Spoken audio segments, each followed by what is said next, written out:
జీ5 app download చేసుకుని పూర్తి ఎపిసోడ్లని ఉచితంగా చూడండి.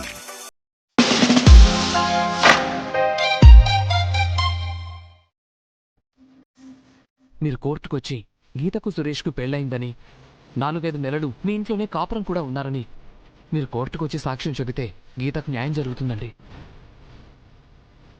ఆ తర్వాత మేము అన్యాయం అయిపోతాం సార్. సురేష్ వాళ్ళ నాన్న మామూలు వ్యక్తి కాదు, మనుషుల్ని చంపడానికి కూడా వెనుకాడని దుర్మార్గుడు.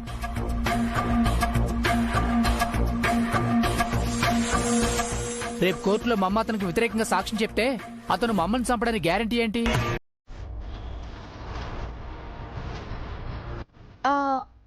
దేవుడయ్య ఎంత పెద్ద దుర్మార్గుడో మాకు తెలుసండి.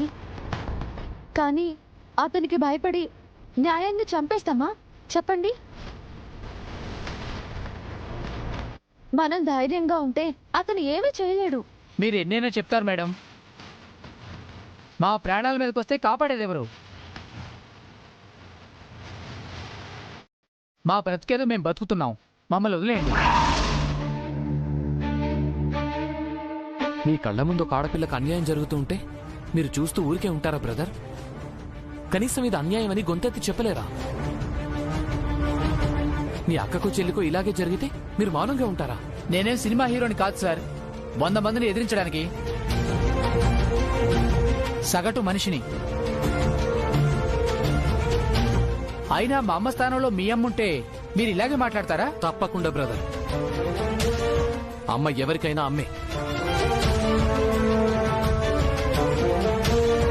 అన్యాయాన్ని ఎదిరించడానికి సినిమా హీరోనే కానక్కర్లేదు, ప్రశ్నించే ప్రతి గొంతు హీరోనే.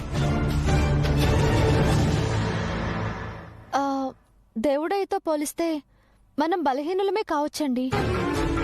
కానీ బలవంతమైన సర్పము చలిచీమల చేత చిక్కి చావది సుమతి అని చిన్నప్పుడు శతకం చదువుకున్నాం కదా. అతి పెద్ద ఏనుగుని కూడా చిన్న గడ్డిపోచలు కలిపి బంధించవచ్చని కూడా చదువుకున్నాం. మనమంతా కలిస్తే ఆ దేవుడయ్య జైలుకు వెళ్ళడం తప్ప ఏమీ చేయలేడు. గీతకి న్యాయం జరుగుతుందండి.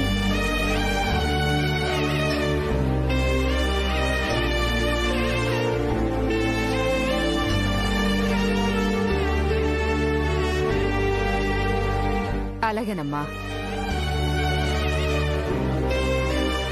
మా వల్ల ఒక ఆడపిల్లకు న్యాయం జరుగుతుందంటే అంతకంటే పుణ్యమే ఉంటుంది.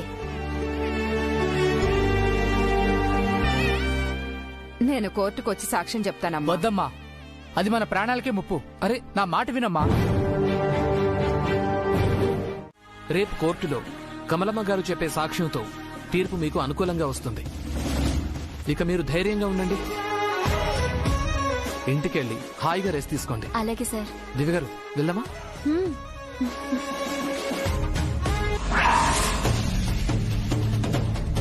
ఏమండి, ఒక్క నిమిషం అండి, ఇప్పుడే వస్తాను. సరే.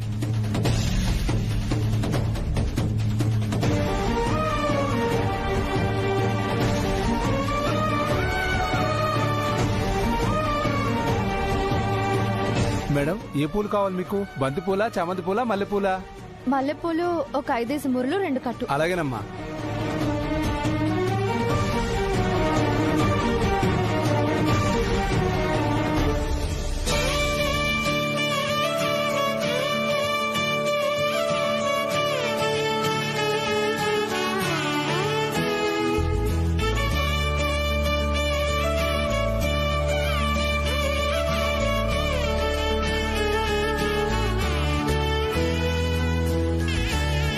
పూల కోసం వెళ్ళారా? అవునండి, ఇది నాకు, ఇది గీతకి. గీత తీసుకో. Thank you ma'am. నాకు చెప్తే నేను కొనుక్కొచ్చేవాడిని కదండి. ఎవరు కొంటే ఏంటండి, వెళ్దామా? డబ్బంటే నాకేం ప్రేమ లేదు ప్రసాద్, కానీ ఫార్మాలిటీ అనేది ఒకటి ఉంటుంది కదా. ఇరుగు పొరుగు వాళ్ళకి నేనేం సమాధానం చెప్పాలి? ఇవాళ్ళొచ్చిన ముత్తైదువులు కూడా కట్నం డబ్బులు ముట్టాయా అని అడిగారు. నాకు తల కొట్టేసినంత పని అయ్యింది.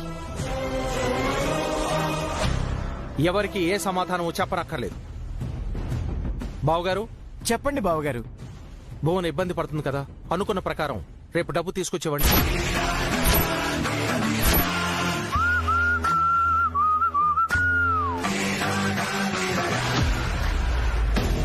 బోనా ఇక నూరా.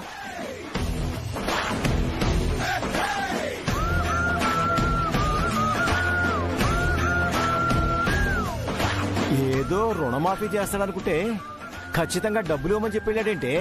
ఎంతైనా లాయర్ కదూ, లౌక్యంగా చెప్పన్నాడు. రేపటికి రేపు ₹1,00,00,000 ఎలా ఇస్తాను నాన్న? నిజంగా ఇస్తావా ఏంటి? ఇవ్వకుండా ఏం చెప్తామయ్యా? ఈ రోజులాగే రేపు కూడా ఏదో ఒకటి చెప్తాం. ఇలా ఎన్నాళ్ళు నాన్న?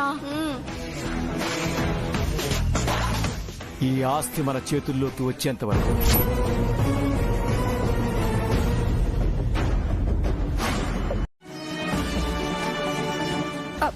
రండి చూడండి.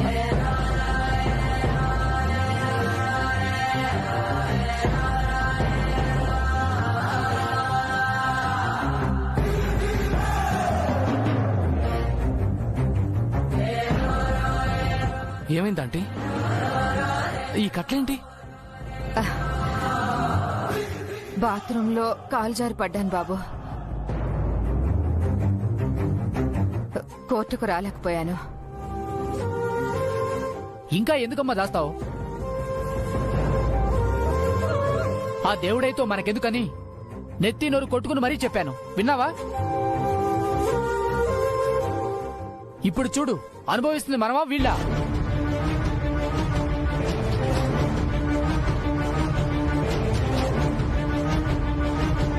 ఏం జరిగిందండి? ఏదో జరిగిపోయింది. మా అమ్మని చూశారు కదా, ఇక వెళ్ళండి. అది కాదు బ్రదర్, అసలు ఏం జరిగిందో చెప్పండి. బాబు, కోర్టుకొచ్చి సాక్ష్యం చెప్పాలని నేను మా అబ్బాయి బయలుదేరుతున్నా. అమ్మా!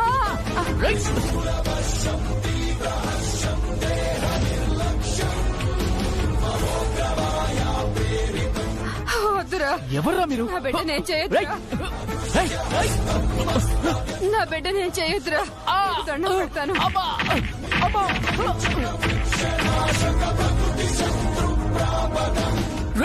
ఒరేయ్,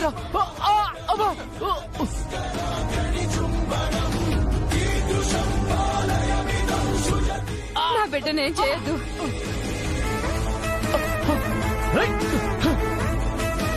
అన్నా, నీకు దండం పెడతాను, ప్లీజ్ అన్నా, వద్దన్నా. మమ్మల్ని చేయకండి అన్నా, దండం పెడతానా.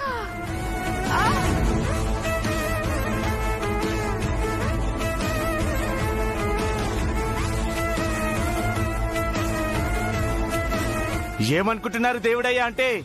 చంపి పాడు తప్పుతాడు. మేము కోర్టుకు రావన్నా, సాక్ష్యం చెప్పవన్నా. ఈసారికి వార్నింగ్ ఇచ్చి వెళ్ళిపోతున్నాం. ఇంకోసారి దేవుడయ్యతో పెట్టుకుంటే ప్రాణాలే పోతాయి. అలాగేనా? అర్థమైందా? పద. ఆ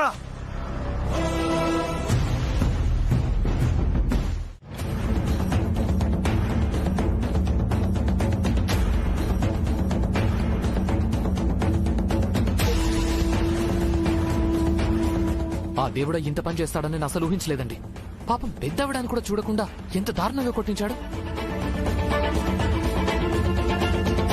ఆ దేవుడయ్య కమలమ్మ గారిని బెదిరిస్తాడని అనుకున్నానే కాని ఇంత త్వరగా ఇంత దారుణంగా దాడి చేస్తాడు అని నేను కూడా ఊహించలేదండి. అయినా చెడ్డవాడికి పెద్ద చిన్న ఏమీ ఉండదు. అప్పుడు పంతులు గారు, రెస్టారెంట్ ఓనర్, ఇప్పుడు కమలమ్మ గారు. మనకున్న అన్ని దారుల్ని ఆ దేవుడే మూసేస్తున్నాడు. లేదండి, అతను తన గొయ్యి తానే తవ్వుకుంటున్నాడు. ఎండ్ ఆఫ్ ది డే ఆ దేవుడయ్య అరెస్ట్ కాక తప్పదు. అదెలాగండి? వాడు దొరికేలా లేడు కదా. చట్టానికి న్యాయానికి ఎవ్వరైనా తల వంచాల్సిందేనండి. త్వరలోనే దేవుడయ్య తల వంచుతాడు. నేను వంచేలా చేస్తాను. పదండి.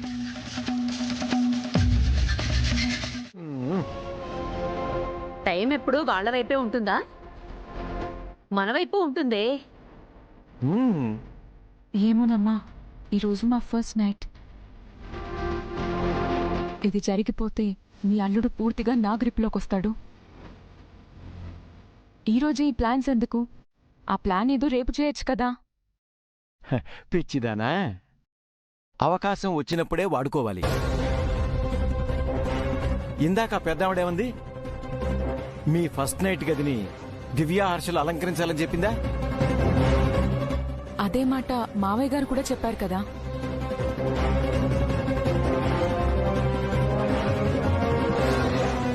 అదే వాళ్ల పాలిట శాపం కాబోతోంది. దారుణమైన నీచాతి నీచమైన మనుష్యులుగా ఆ దివ్యా హర్షలను మీ మావయ్య ముందు నిలబెట్టబోతున్నాను. ఈ రోజుతో, ఈ రాత్రితో మనకి వాళ్ళ పీడ విరగడవటం ఖాయం.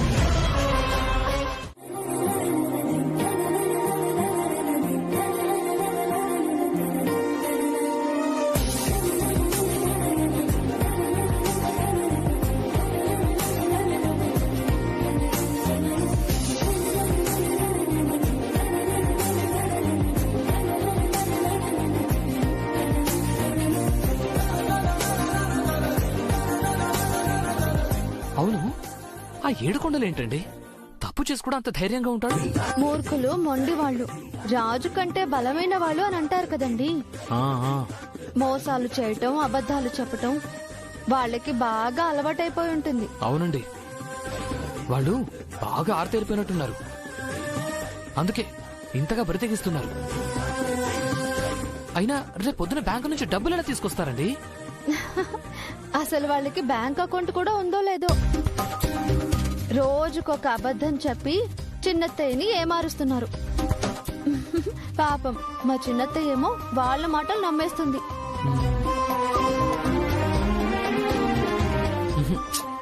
లేదండి, మా పిన్ని చాలా తెలివైంది. ఏదో ఒక రోజు ఏడుకొండలి గట్టిగా నిలదీస్తుంది. చూడండి, ఆ రోజు వాళ్ళ బండారం మొత్తం బయటపడుతుంది. అవునండి, ఏ రోజైనా పాపం పండగ తప్పదు. ఆ రోజు పొట్టి బాబాయ్ పని అవుట్.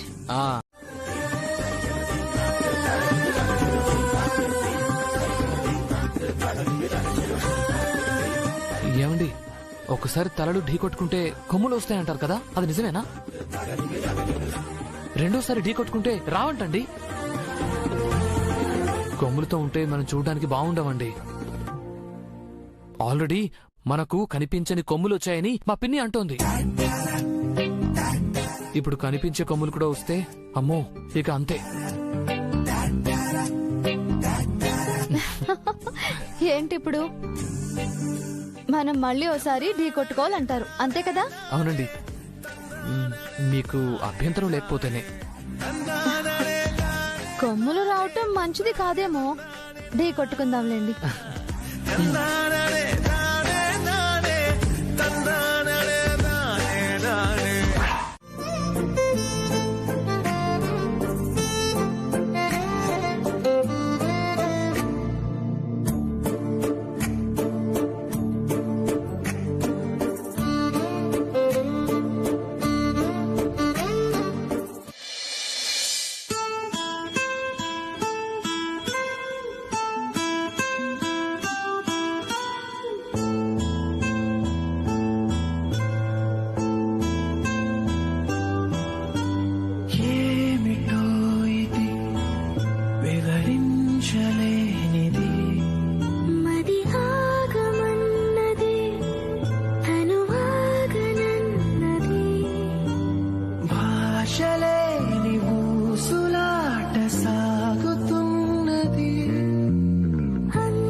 ఒక్క నిమిషం.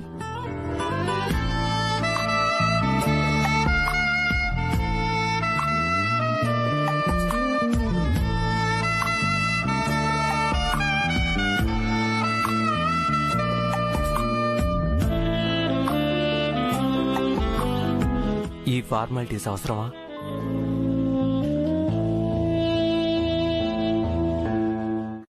అవసరమే.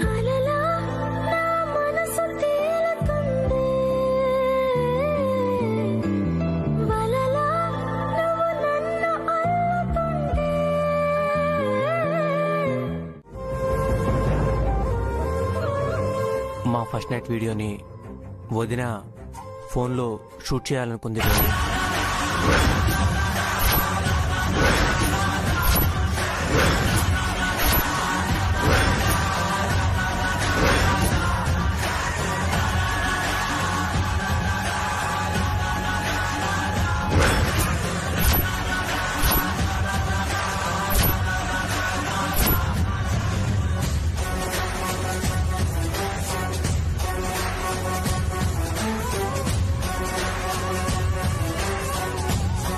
ఏమంటున్నారో దీపు? వదిన ఎందుకు అలా చేస్తుంది? చేసింది బావగారు. నా దగ్గర సాక్ష్యం కూడా ఉంది.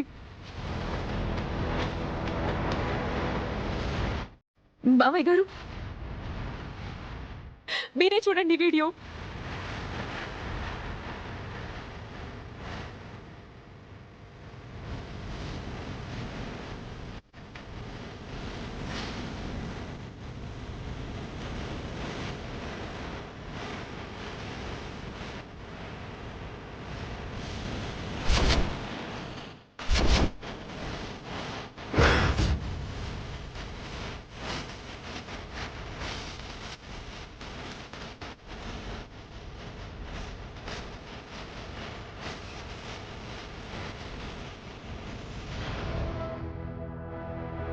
బావగారు, ఆ ఫోన్లో ఏముంది బావగారు?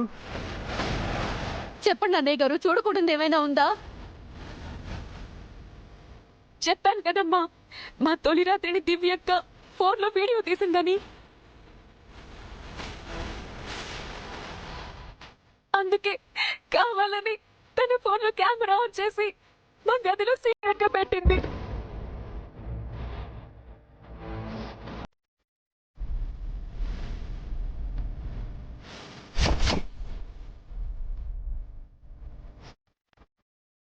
దివ్య, ఈ ఫోన్ నీదేనా?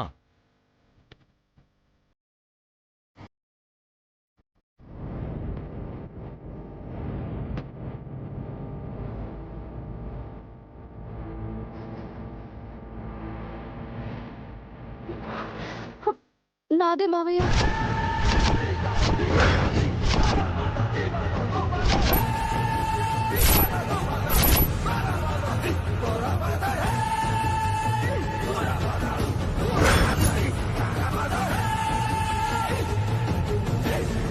ఎంతకు తెగించావే? వాళ్ళ ఫస్ట్ నైట్ ని ఫోన్లో రికార్డ్ చేస్తావా? పోతే పిన్ని, బాబాయ్ నన్ను అపార్థం చేసుకుంటున్నారు. నాకే పాపం తెలియదండి. తెలియకుండానే ఇంత పెద్ద పాపం చేసావమ్మా? ఏదో మా అదృష్టం బాగుండి మా అమ్మాయి నీ ఫోన్ ని ముందే చూసింది కాబట్టి సరిపోయింది. లేదంటే ఆ వీడియో సోషల్ మీడియాలోకి వెళ్లి అందరూ చూసేసేవారు. మా పరువు, మానం, మర్యాద అన్ని మంట కలిసిపోయేవి.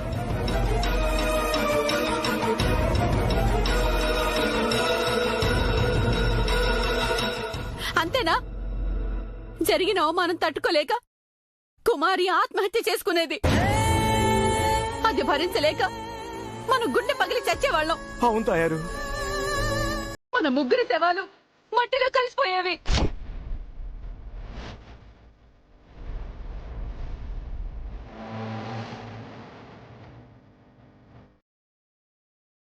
వద్దు బావగారు, మీరేదో పరువు, గౌరవం ఉన్నవాళ్ళని మీ ఇంటికి నా కూతుర్ని కోడలు చేశారు. మీ పెద్ద కోడలు, కొడుకు ఇలాంటి వాళ్ళని మాకు తెలీదు.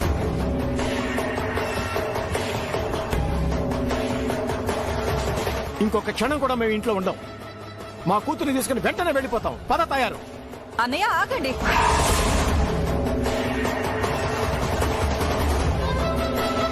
వెళ్లాల్సింది మీరు కాదన్నయ్య. మీ పరువు మా పరువు తీయాలనుకున్నా ఈ దివ్య వెళ్ళాలి, హర్ష వెళ్ళాలి, సుమిత్రకు వెళ్ళాలి.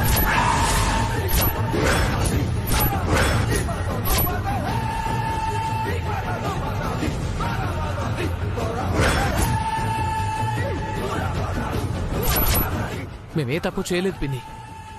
అసలు మేమెందుకు ఇంట్లో నుంచి వెళ్ళాలి? ఎక్కడో ఏదో పొరపాటు జరుగుంటుంది. ఆవేశపడకుండా ఆలోచించండి. ఇంకా ఆలోచించేది ఏంటండి? కళ్ళ ముందు మీ కోడలు ఫోను, అందులో వీడియోలు కూడా ఉన్నాయి.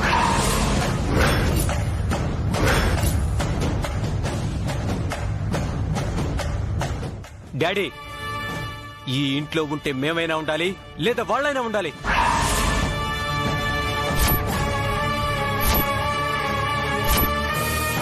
వాళ్ళన్న ఇంట్లో మేముండవు. వాళ్ళని పంపించేస్తారా, మమ్మల్ని వెళ్ళిపోమంటారా?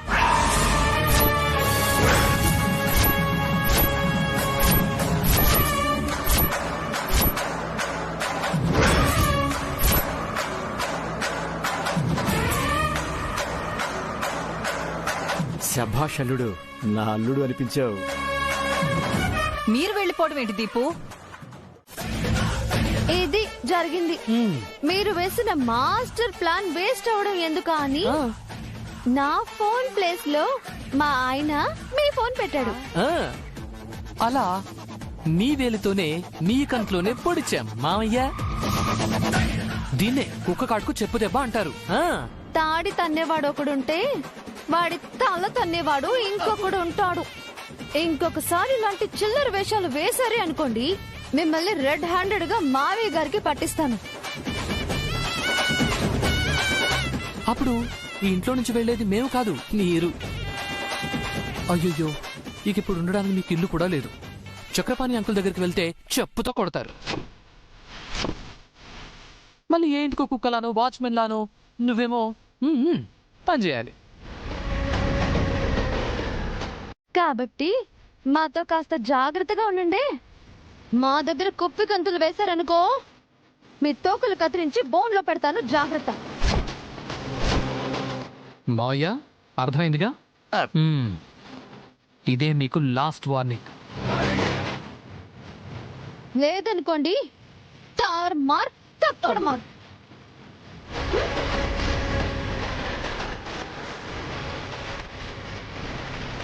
మావయ్య, అర్థమైందిగా? ఎక్కువ చేస్తే తార్మా తక్కరమా. అది సో చిలిపి. Okay, up and down అద్దరిపోద్ది.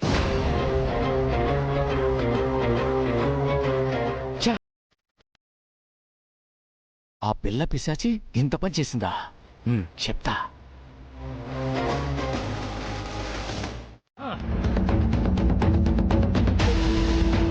ఎందుకయ్యా ఆడదానిలా తల బాదుకుంటున్నావు? బాధకొక ఏం చేయమంటావే? నేనెంతో కష్టపడి ఎంతో తెలివి ఉపయోగించి ఇంత మంచి మాస్టర్ ప్లాన్ వేస్తే ఆ దివ్య హర్షలు చాలా తేలిగ్గా నా ప్లాన్ ని తారుమారు చేసి ఆ శోభన్ బాబుతో నన్ను తిట్టించారు. వాళ్ళని తిట్టాల్సిన నోటితో నన్ను తిడుతుంటే నా కడుపు రగిలిపోయింది. ఆ దివ్యని తక్కువ అంచనా వేశాము. దానికి మామూలు తెలివితేటలు లేవు. అవునే, మనల్ని ముప్పతిప్పలు పెడుతోంది. ఏదో మన అదృష్టం బాగుండి తప్పించుకున్నాం. లేదంటే ఈ రోజు ఈ ఇంటి నుంచి బయటికి వెళ్లాల్సి వచ్చేది. ఈ ఇంటి నుంచి బయటికి వెళ్లాల్సింది మనం కాదు, ఆ అత్త కోడలు కొడుకుని బయటికి పంపించాలి. అలాంటి ప్లాన్ వేయకుండా అది పసిగట్టేలా తెలివి తక్కువ ప్లాన్ వేశావు. అవును, ఇదంతా నా అసమర్థత, తెలివి తక్కువతనం వల్ల జరిగింది. ఇక మీదట అలా జరగనివ్వను. ఆ దివ్యని ఊరికే వదిలిపెట్టను. ఏ నోటితో ఆ రాజేంద్ర ప్రసాద్ నన్ను తిట్టాడో అదే నోటితో ఆ దివ్యని తిట్టేలా చేస్తాను. ఇంతకింత పగ తెచ్చుకుంటాను. ఇదే నా ప్రతిజ్ఞ.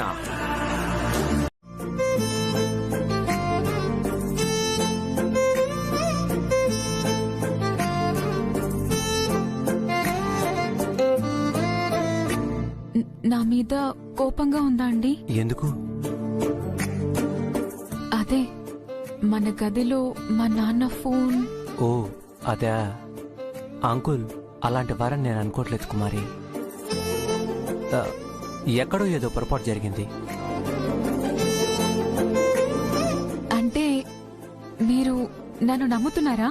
నాకన్నా ఎక్కువగా నిన్నే నమ్ముతున్నాను కుమారి.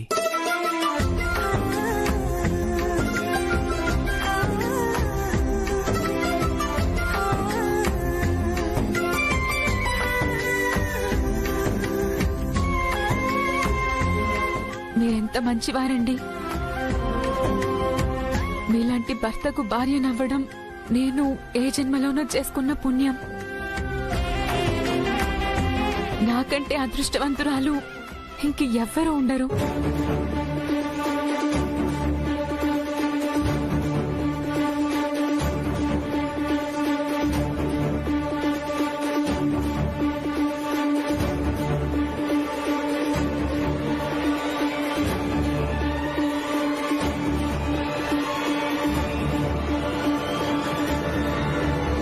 ఎందుకు ఏడుస్తున్నావు కుమారి? ఇవే కన్నీళ్లు కావండి, ఆనంద బాష్పాలు. మీరు గొప్పవాళ్ళు అవ్వాలండి. మావయ్య గారిని మించి మీరు మంచి పేరు తెచ్చుకోవాలి. అందరూ మిమ్మల్ని జీనియస్ అని పొగడాలి. మీరు ఎక్కడికి వెళ్ళినా చప్పట్లు ఈలలు మారు మోగిపోవాలి. నేనంటే నీకెందుకు కుమారి ఇంత ప్రేమ? ఎందుకో తెలీదండి, మీకోసం నా ప్రాణాలైనా సరే ఇవ్వాలనిపిస్తుంది.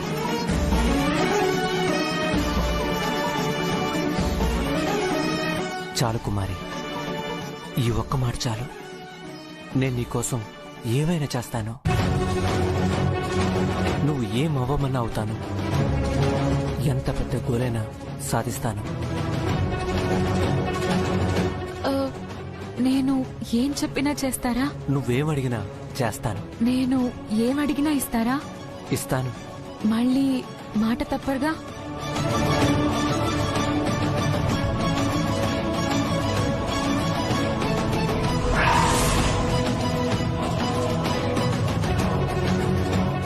ఈ క్షణం నుంచి నేను నీ వాణ్ణి కుమారి. నేను మంగ వెళ్లి హాల్లో పడుకుంటాం. హాల్లోనా? మీరు మంగ హాల్లో పడుకోవడం ఏంటత్తయ్య? రోజు అందరం ఇక్కడే కదా పడుకుంటాం. మీకు కూడా ఈ మధ్య కదమ్మా పెళ్ళయింది. మీరు భార్య భర్తలే కదా, మీకు కూడా స్వేచ్ఛ కావాలి. మేముంటే మీకు ప్రశాంతంగా ఎలా ఉంటుంది? అదేం లేదమ్మా, మనందరం ఒకే చోటు ఉంటేనే నాకు హాయిగా ఉంటుంది. అలా కాదురా హర్ష, ఎందుకు చెప్తున్నానో అర్థం చేసుకో. మంగా పద, మనం వెళదాం.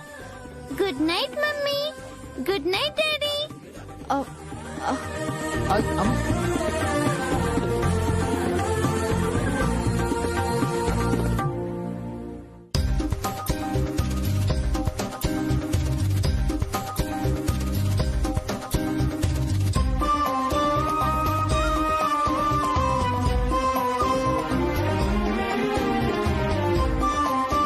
డోర్ వేయండి. మీరే వేయండి ప్లీజ్ అండి, మీరే వేయండి. నేను వేస్తే బాగోదండి. నేను వేయడం కూడా బాగోదండి. ఎందుకు బాబు గారు?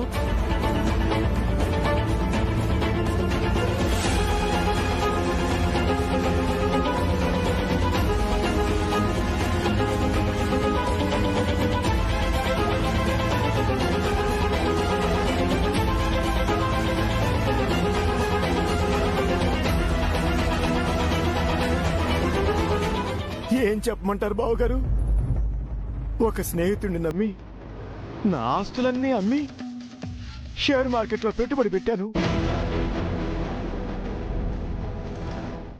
ఇందాకే తెలిసింది బావగారు, ఆ షేర్లన్నీ కుప్ప కూలిపోయాయంట బావగారు, కుప్ప కూలిపోయాయంట.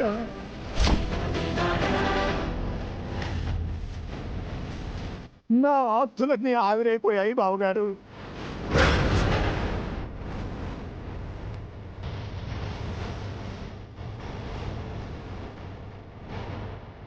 నేను, నా భార్య, నా కూతురు కట్టుబట్టలతో మిగిలిపోయాం బావగారు.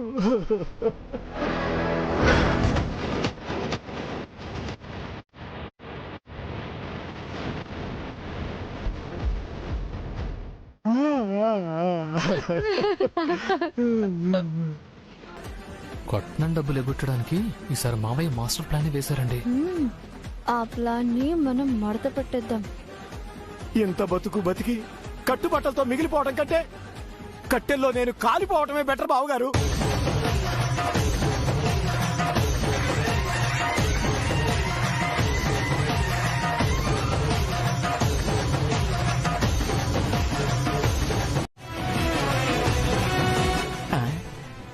ఏసీ నిజంగానే తగలబెట్టుకోమంటారా ఏంటి? వెయిట్ చేస్తున్నారండి బాబాయ్, వెలిగించుకోండి.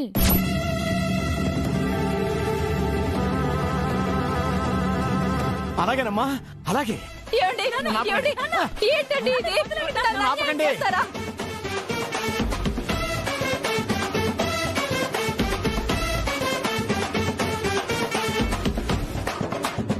ఆగండి. బావగారు, నన్ను ఆపకండి. ఆగండి. ఏమిట్రా హర్ష, ఆయన ఏదో అగ్గిపెట్టి అడిగారని తీసుకొచ్చి ఇచ్చేటవేనా? నాన్న, ఏంటి బావగారు, ఆస్తులు పోతే మళ్ళీ సంపాదించుకోవచ్చు, ఈ మాత్రం దానికి ఆత్మహత్య చేసుకుంటారా? ఆస్తులు లేకుండా బతికేది ఎలా బావగారు? ఆస్తులు లేకపోతే మేము లేవా బావగారు? మేం బంధువులం కావా? మేము ఆదుకోలేమా?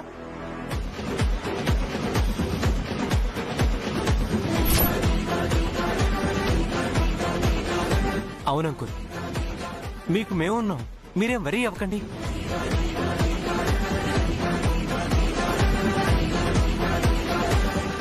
బావగారు, మీరు మంచివారు కాబట్టి, మీది గొప్ప మనసు కాబట్టి అలా అంటున్నారు. అదే ఇంకెవరైనా అయ్యుంటే నా మొహాన్ని ఉమ్మేసేవాళ్ళు. మీ మేలు జన్మలో మర్చిపోలేను బావగారు, మర్చిపోలేను.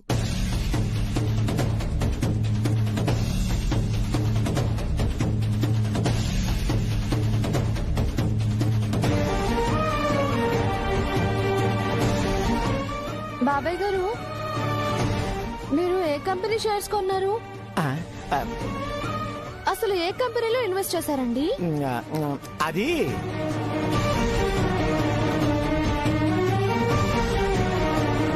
చెప్పండి మావయ్య, మాకు చాలా కంపెనీల గురించి తెలుసు. మీ షేర్స్ అన్ని రికవరీ చేయిస్తాం. అంటే అది నేను ఇండియా కంపెనీలో పెట్టుబడి పెట్టలేదు, ఫారెన్ కంపెనీలో పెట్టుబడి పెట్టాను.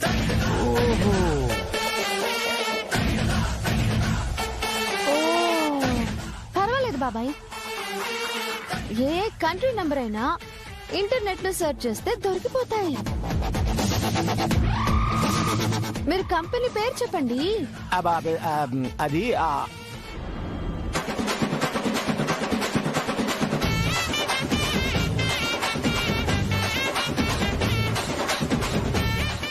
కంపెనీ పేరు మర్చిపోయాను.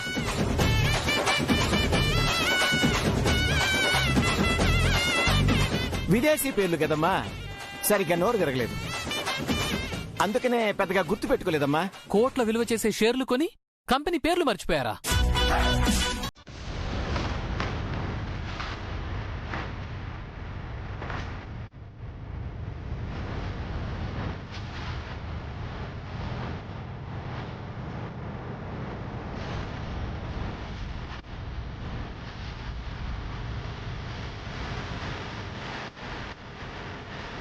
Proceed.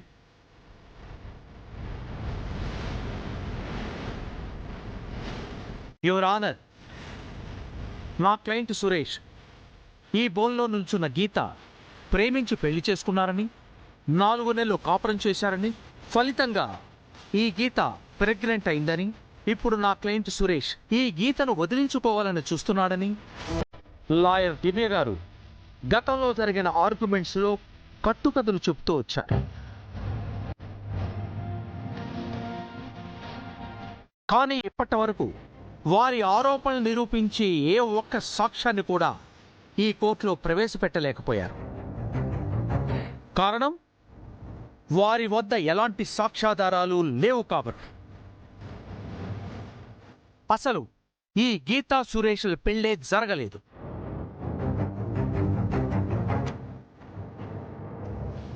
ఇదంతా నా క్లయింట్ను మానసికంగా వేధించి ఎక్కువ మొత్తాన్ని లాగటానికి చేస్తున్న కుట్ర మాత్రమే. కాబట్టి యువర్ ఆనర్, నా క్లయింట్ను నిర్దోషిగా తీర్పునిచ్చి కోర్టు వారి సమయాన్ని వృధాపరిచినందుకు లాయర్ దివ్యను మందలించి, అలాగే తప్పుడు కేసును బనాయించిన ఈ గీతపై చట్టపరమైన చర్యలు తీసుకోవలసిందిగా కోర్టు వారిని సవినయంగా కోరుకుంటున్నాను. That's all your honour. Objection your honour.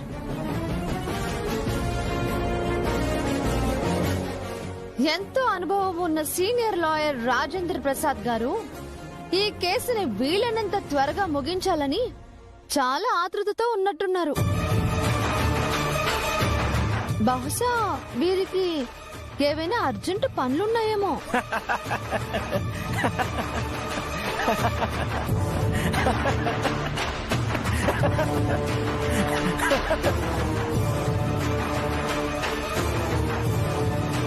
Silence silence. నేనింక సాక్షుల్ని ప్రవేశపెట్టక ముందే సాక్షులు లేరు రారు అని ధీమాగా చెప్తున్నారు అంటే దేవుడయ్య గారి ప్రభావం ప్రసాద్ గారి మీద ఎంతవరకు ఉందో మీకు అర్థమై ఉంటుంది, యువర్ ఆనర్.